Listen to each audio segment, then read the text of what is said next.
This is ancient Rome, the heartbeat of an empire, birthplace of one of the greatest civilizations on Earth. Written in stone, its ruins tell a remarkable story.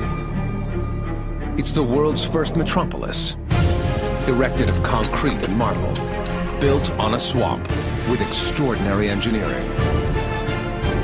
Buried beneath modern streets are the pillars of Rome's power, inspired by ambition and driven by innovation. Today, archaeologists are piecing together newly found fragments of a city and of a people who profoundly influenced the world.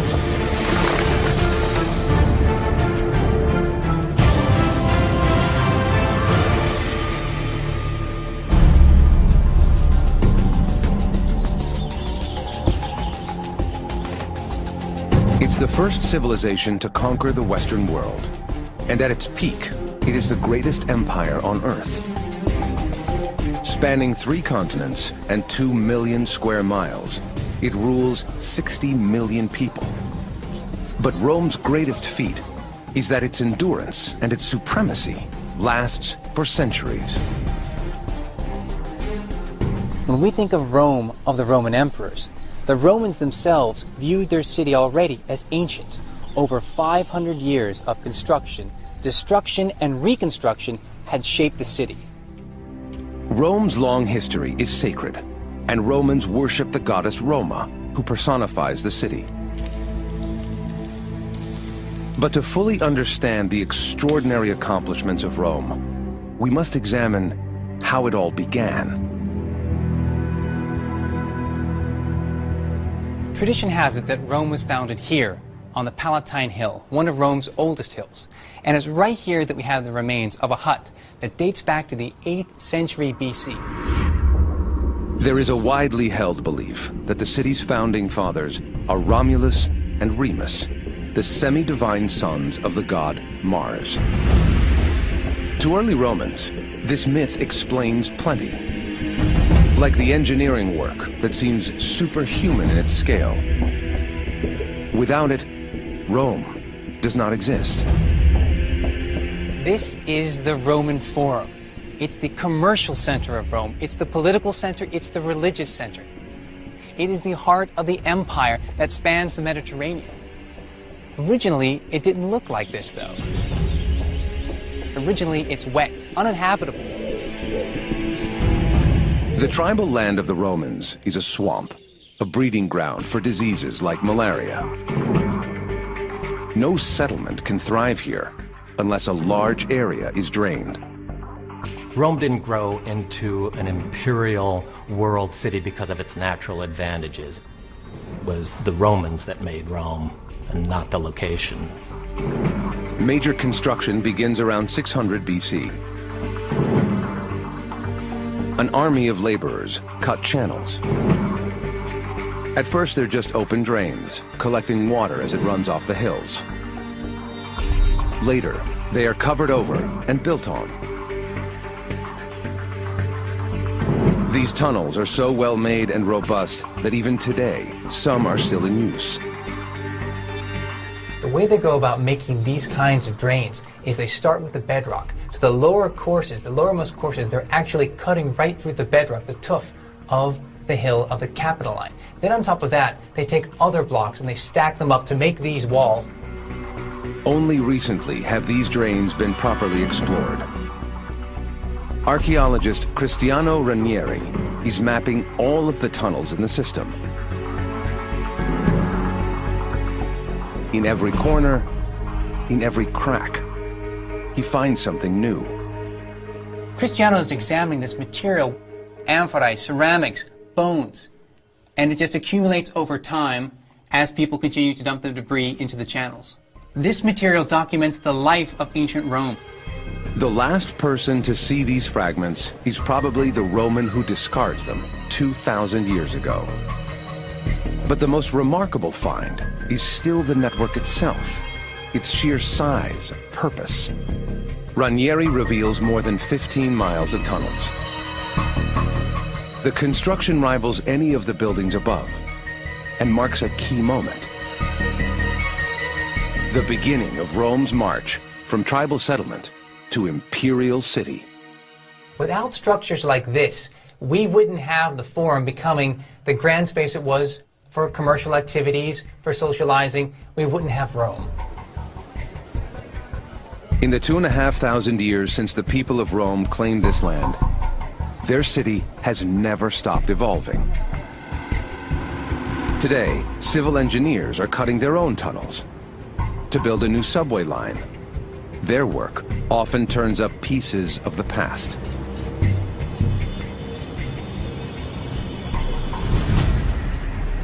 The amazing thing about being in the city of Rome is that there's always something new to discover.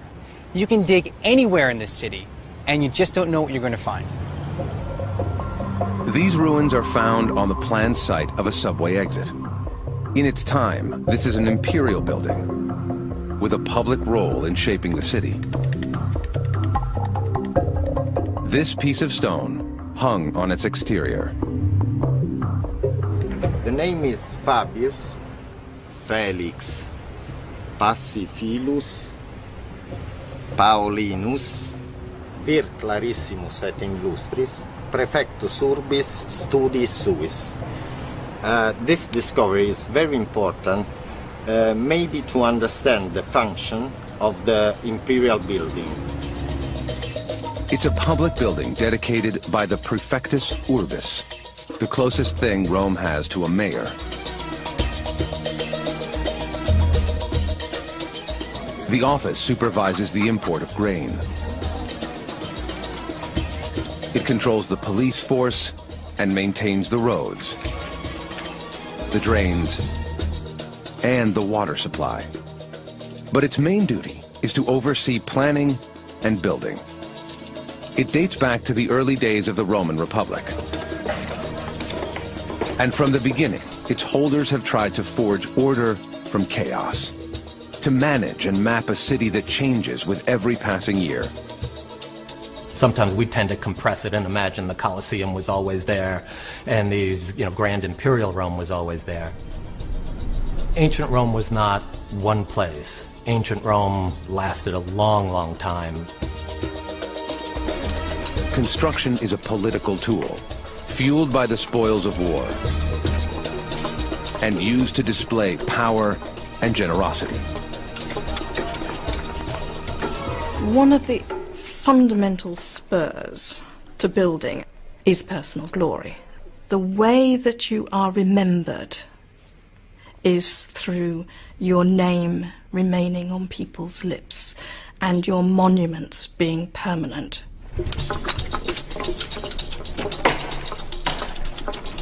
Rome's skyline becomes crowded with temples and monuments.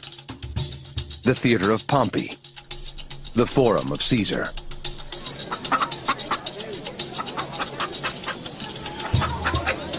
But in 27 BC, the ever-evolving city faces a revolution, and Rome's first emperor is crowned. His name is Augustus, the adopted son of Julius Caesar. For nearly 20 years, he's fought for control.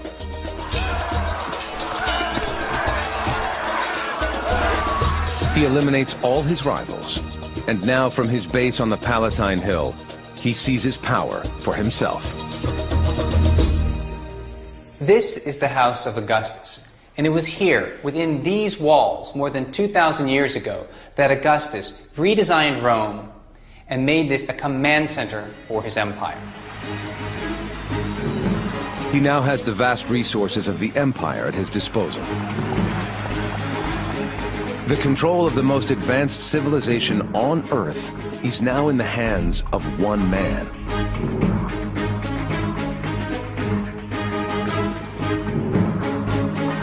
This is the golden age of Rome, the result of the most extraordinary feats of construction that the world has ever seen.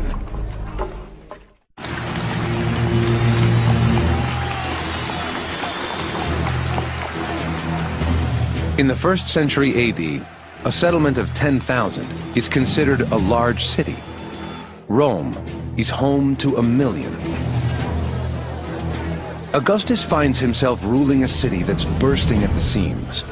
exploding under the weight of its own success. And Rome is on the brink of a crisis.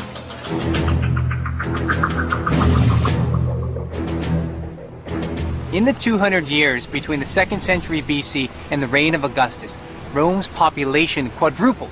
The city was thriving, but there became a new issue: waste. From the beginning, the Romans get their clean water from the Tiber River. Unfortunately, it's also where many of the city's drains are dumped, and it's contaminated. The Tiber River was choked with garbage, human waste, even bodies. You wouldn't want to drink out of the Tiber River anymore. So begins one of the greatest construction projects in the ancient world. An engineering marvel brought on by necessity. The Romans find other sources of water outside the city and build aqueducts to transport it in. With this advanced waterway system, they fill their fountains, pools, and baths. The Romans didn't invent aqueducts so much as it was the scale and the scope of Roman building. They had the political organization, they had the security, so they could afford to build these incredibly expensive projects. In the southeastern area of ancient Rome, these arches still stand. 2,000 years ago, they are part of a 310-mile network. Today, modern aqueducts use pumping stations. Those in ancient Rome rely on gravity and are built to meticulous specifications.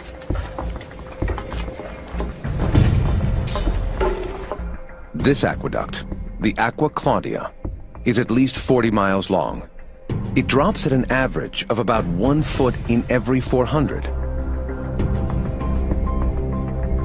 These great arches symbolize the genius of Roman engineering. But the greater work lies just below the surface. For every foot of aqueduct above ground is 6 feet buried beneath.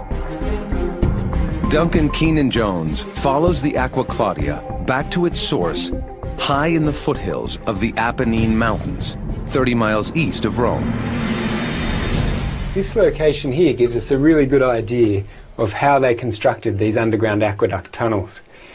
If we look here, we can see the pick marks of one team moving in this direction, a team of workers digging out the rock. And this here is the exact point where the two teams met, another team coming from this direction. We can see the change in the height of the tunnel here, as this team was obviously digging the roof a bit higher than the other team, so they haven't quite met there. If we look on the wall here, we can see where the deposits formed by the water reach. It's only halfway up the channel here. Clearly, the work down here is difficult and claustrophobic. The tunnel is just high enough to swing a pickaxe. Every inch ahead takes the tunnelers farther away from light. And the men have only a single flame to work by. Small recesses in the walls hold their lamps. But tunneling is not the only labor. It takes constant work to keep the water flowing. This is the remains of the original lining of the channel. We can see here that this thin layer on top of the mortar is a build-up of limestone, like scale in your kettle, or like stalactites and stalagmites in caves. Even this small amount here could reduce the amount of water getting to Rome by half. So it required continual maintenance to chip out this deposit and make sure that as much water as possible reached Rome. Romans are able to draw fresh water whenever they need it, a luxury enjoyed by even the poorest citizens. This simple act is part of what makes the city unique, and the emperor reaps the rewards. Aqueduct building was part of a whole social system and should be understood in the context of social life and political life in Rome. The average Roman citizen would come into contact with this water when the water of the aqueducts was piped to basins almost on every street corner, so there would be a neighborhood fountain. These aqueducts are a symbol of triumph, a constant reminder of Rome's greatness and of the man who built them. Get credit, their presence was advertised by these fantastic projects, almost magically delivering water into town in abundance, keep the crowd happy, because that was part of the whole equation in Rome. You know, bread and circuses, could be bread circuses and baths should be really part of that. In the early 3rd century, every single person in ancient Rome might have access to nearly 300 gallons of water a day. Now, other commodities can be imported, further expanding Rome's vast network of trade.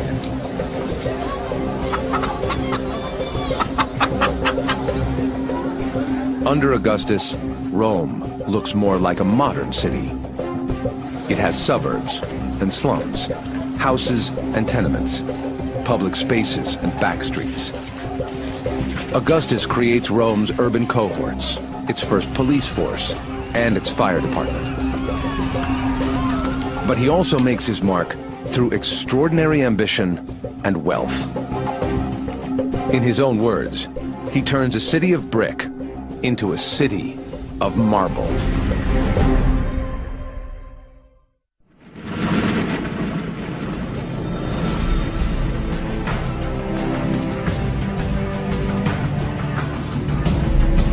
The crowning of Augustus marks the beginning of a period of peace and prosperity for Rome. The emperors who follow live by his example. Generations to come live by his laws in a city that he redesigns and rebuilds. Augustus's contributions were immense. He improved the hygiene with the aqueducts and the drainage, but they also built these great spaces like the Imperial Fora. These great public spaces are the heart of Rome, where trade, entertainment, law, and politics are played out. Here, written in stone, is the story of Rome's metamorphosis into a caput mundi, head of the world. The old Forum of the Republic is a jumble of temples, paths, and statues. But next to it, Augustus builds something different. Rows of columns, clean lines laid out in a disciplined grid, built to intimidate. From this place, Rome can rule the world. Augustus began that project of providing the Romans the civic space to be Romans. Naturally, it is known as the Forum of Augustus. These towering ruins are just a shadow of what once stood here. It is used as a meeting place, but also houses a massive temple to honor Mars, the god of war. Augustus promises Mars Ultor that if Mars Ultor allows him to avenge the death of his father Julius Caesar, Augustus will build the god a lavish temple. And of course it has to be the most lavish temple that Rome has ever seen. Using his sacred promise as a justification, Augustus seizes the land he needs. This is what remains of the temple of Mars the Avenger. It's the reason for Augustus's Forum. Now, to build all this, an entire neighbourhood, an upmarket one too, had to be swept away, and the road network of central Rome had to be diverted round it. Now, not surprisingly, it took 40 years to build. The ruins are littered with pieces of finely worked marble. It covers every surface here and is purposely chosen. White marble represents purity, endurance, and refinement.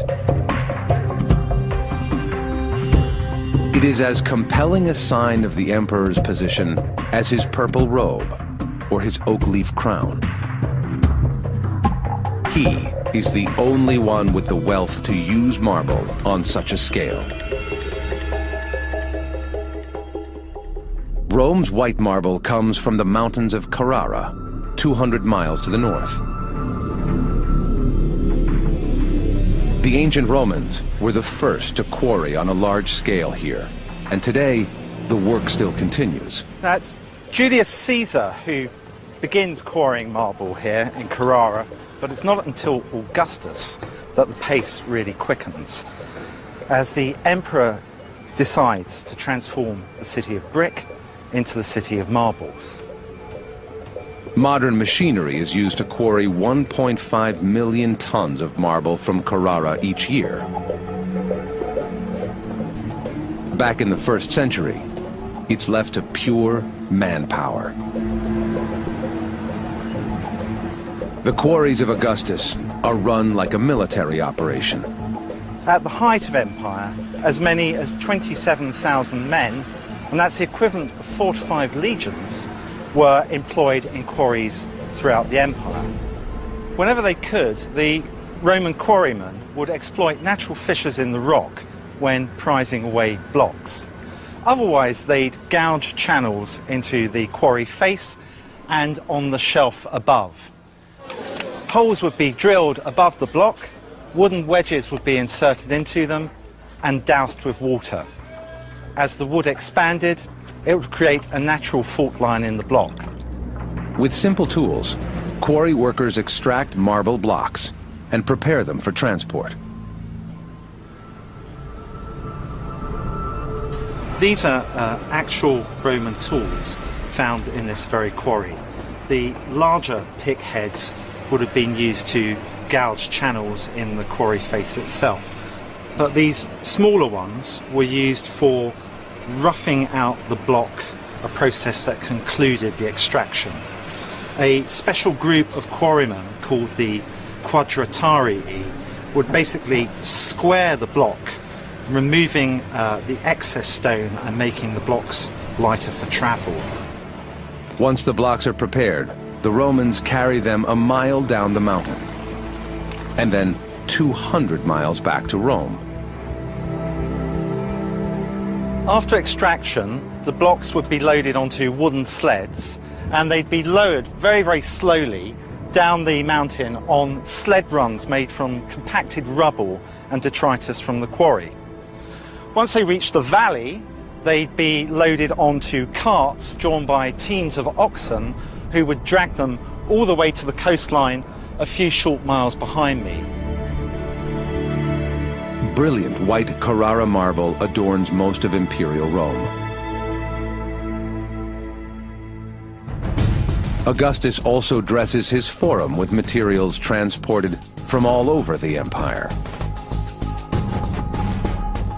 Every slab is a statement, a testament to progress. We're now standing in the Aula del Colosso, the room of the Colossus. And if you look at the checkerboard floor below my feet, you'll see 2 of these different kinds of marbles. We have this yellow, golden-hued marble from North Africa and this white, purple-streaked marble from Western Turkey. Now, these were luxury goods. To walk across them was almost like walking across gold.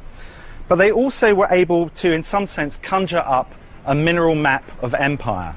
And they summoned up the resources necessary to bring the provinces to the capital, literally by the power to move mountains. The propaganda is a stroke of genius. The public views the extravagance of the Forum as a striking symbol of the emperor's supremacy. But this power is shared by all Romans, who tread the spoils of foreign wars beneath their own feet.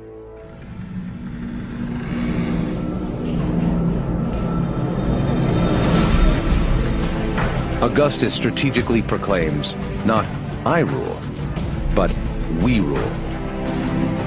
Augustus was a master propagandist. So he played this really delicate, intriguing game of showing Romans power at the same time as trying to suggest he is not going to offend their sensibilities and make it so obvious that they're being dominated by one of their own. But of course, he does dominate. He politics, battles, and murders his way to power. He reigns for 41 years,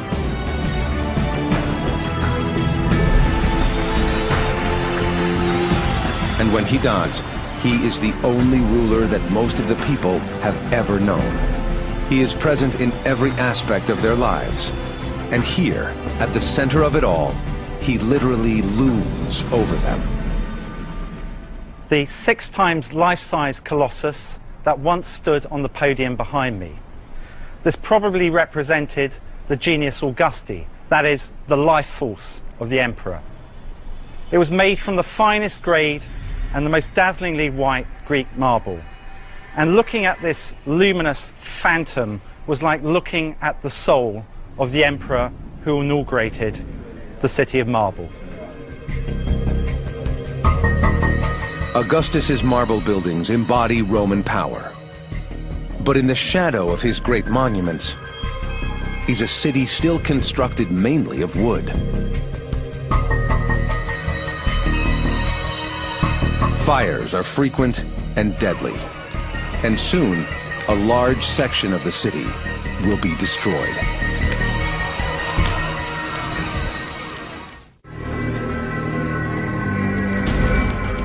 Rome is famous for its gleaming white marble. But this isn't the city that most Romans know.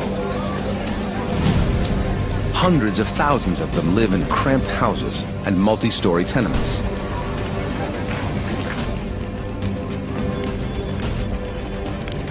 They use open braziers for heating and cooking, presenting a constant risk of fire. And the city's greatest vulnerability. Time and time again through Rome's history, fires break out. They break out frequently because so much of Rome, the residential quarters, are high-rises made largely of wood, and the fire can spread quickly through the narrow streets. But there is an important byproduct to this destruction. It allows many emperors the opportunity to rebuild the city and to leave their mark. As many as 100 fires break out daily. Most are contained, but some are catastrophic. The worst comes in the summer of AD 64.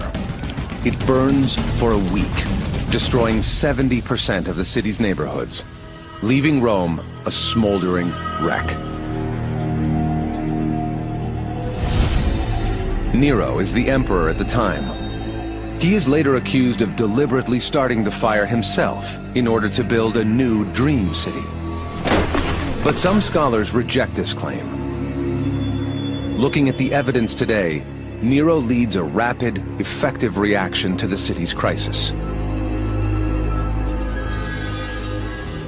He or his advisors certainly had a pragmatic response to what was a national disaster. The fires are out, but thousands of people are left homeless. Rome must rebuild again, quickly and cheaply. They come up with a new way of building and turn to a relatively new experimental technology, one that only Romans have access to. All throughout the Mediterranean, people have been using mortar for a long time. It's a kind of gluey substance composed of lime, sand, and water. But the Romans come along and do something a little bit different. They add an aggregate, and this creates concrete, and that is extraordinary. It's probably the most important contribution the Romans make to the field of architecture. Mortar holds building blocks together, but add crushed stone, and it becomes a construction material of its own. When the Romans first mix concrete, it is an act of genius, but also the result of a little luck. Normally, mortar would be made with ordinary sand. The city of Rome doesn't have much ordinary sand, it's all volcanic. Put volcanic sand into the mix, and it produces a very particular reaction. It has very unique reactive capabilities with hydrated lime, and in addition, it forms very durable pozzolanic cements. This is really the secret of Roman concrete. Using this ingredient makes top quality concrete. And so by accident, really, they used this ingredient which gave them a faster setting and incredibly strong and totally superior material. Most importantly, it doesn't have to be quarried. The rubble left by the fire is just recycled. The Great Fire must have created a vast amount of debris, which had to be cleared away. And of course, concrete is an ideal material for making use of that debris. Is of course you can put a lot of that rubble into the concrete core. Well, here we're looking at the wall nucleus, or core, of the concrete structure. The actual facing is the chunks of tuff that form this sort of slightly lumpy surface. The ancient Roman builders made an exterior facing for the walls. Then they filled the interior with concrete. The basic technique is to pour the mix between two faces of brick or stone. Eventually, the Romans used timber in a technique called shuttering that enables them to make molds in any shape.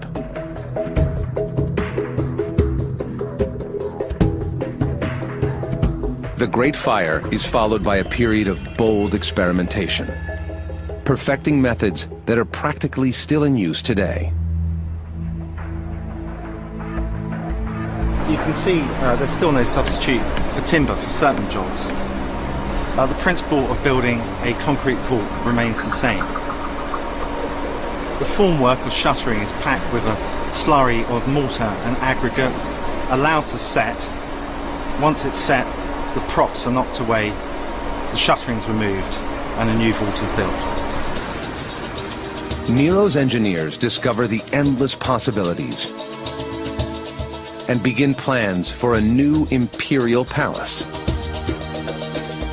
Without concrete, its design would be unthinkable.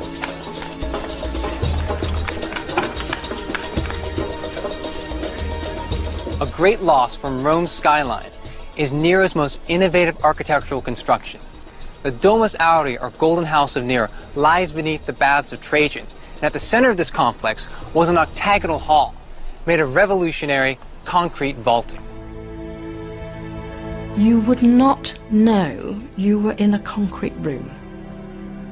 Rather than having a structure which has to have massive walls to support it, you can begin to see the Roman architects and engineers paring away at the structure.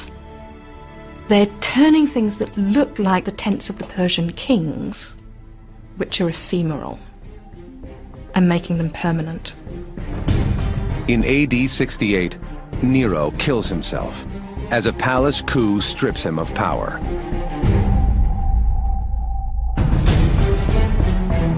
A year of civil war follows, and the new dynasty plans to erase all of his monuments. The Domus Aurea is stripped, filled with earth, and built upon. It lies forgotten for 1,400 years. Its gardens become the site of the new arena, the Colosseum, and Nero himself becomes little more than a despised memory. And yet, what he's achieved can't be ignored. He championed a new way of building, one that is as radical in its time as the construction of the first skyscrapers. Buildings with arches and vaulted ceilings appear all over the city. Concrete is so versatile, strong, and cheap that engineers can work on a much grander scale than ever seen before. And this is Nero's legacy. His work lays the ground for one of the greatest of all Roman buildings, the Pantheon.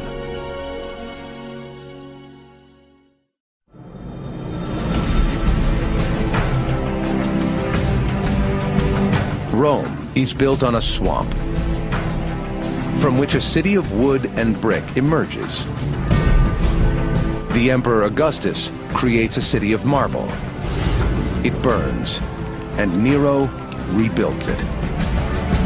In AD 125, the empire reaches the height of politics, culture, and technology.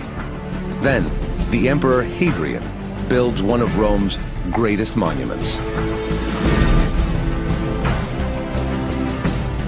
Here we are in the Pantheon, the greatest of all Roman domes.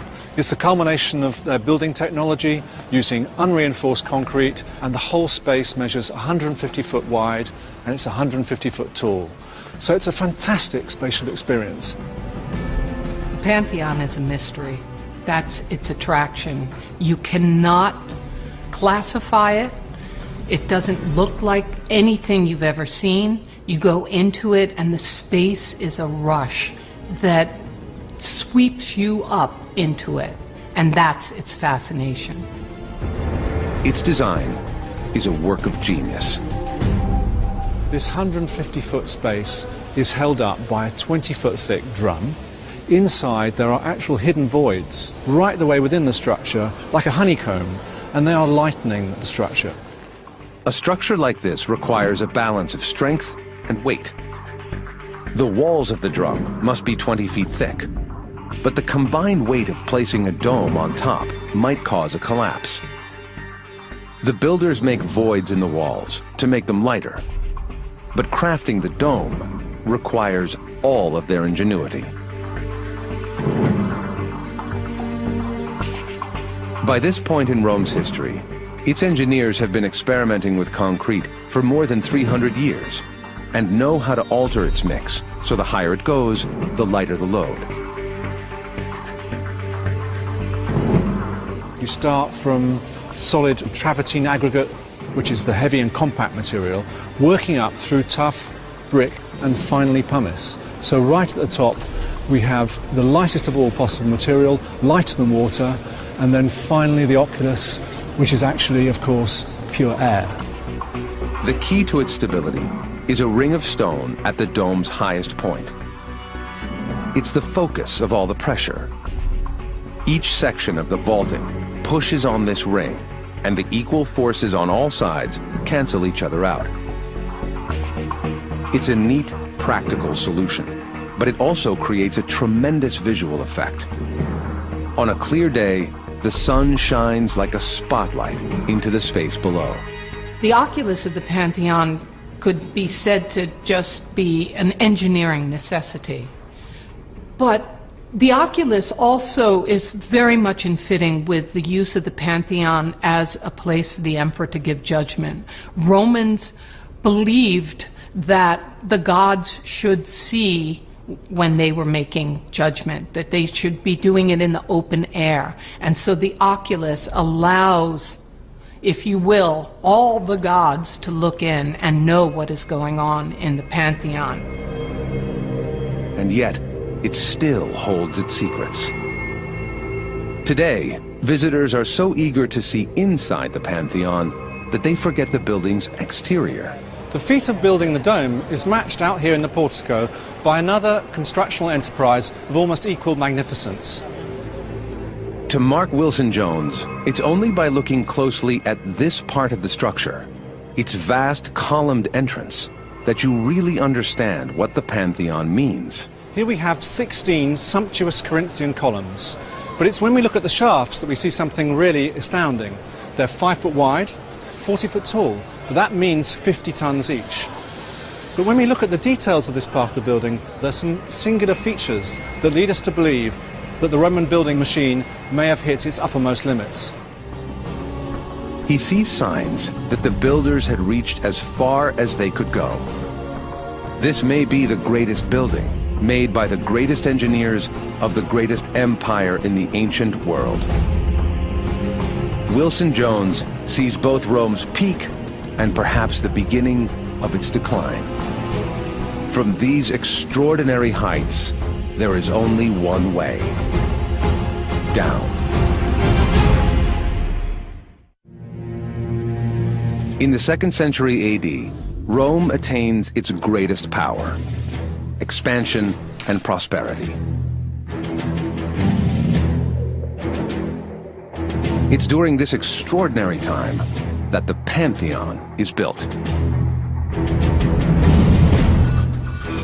This cylindrical chamber is 7 stories tall and crowned by what is still the largest unsupported concrete dome anywhere in the world. At its front is the rectangular portico, 16 columns, each one 40 feet tall and carved from a single piece of Egyptian granite, weighing over 80 tons. The Pantheon has long been a symbol of Roman dominance, a reflection unchallenged in the ancient world. But those that look closer at this building find flaws. This is the Pantheon. It's one of the most impressive things that the Romans built from the ancient world, and it's one of the best preserved monuments from antiquity. But take a look at the portico up there. Above it is the start of another one, and that doesn't make any sense. This is where the column's rectangular entrance meets the drum of the main building. Above the line of the V-shaped roof, there's another joint. Did the Romans intend to build the entrance even higher, but think better of it? Lots of people have been trying to get an explanation for this phenomenon. It's puzzled architects since the 15th century. It's a strange puzzle, but it seems to have been begun all as part of one unified project. And then, presumably, something went wrong. Has ancient Roman technology finally hit its limit? After centuries of improvement and innovation, have the builders' ambition outstripped their ability? This building was the product of a massive operation. The columns shipped all the way from Alexandria. And here, Mark Wilson Jones believes he has spotted the weak link. Now, that's a long sea voyage. We know that there's plenty of shipwrecks with columns, in fact, at the bottom of the Mediterranean. This is the kind of scenario that we could expect. He believes that Hadrian's architects faced a difficult choice. And then what would happen? I think the instruction must have come down from on high that the building needs to be completed, even if they have to have second best and make recourse to a set of 40-foot shafts that they could divert from another project. Using this theory, it is now possible to reconstruct the Pantheon as it was originally planned. Then the design, magically everything rises up. The main portico would have been as high as the second pediment. So then, instead of this rather enigmatic building, we would have a much more perfect unified project. Instead, they make a practical, pragmatic choice. And this is the building that we have today.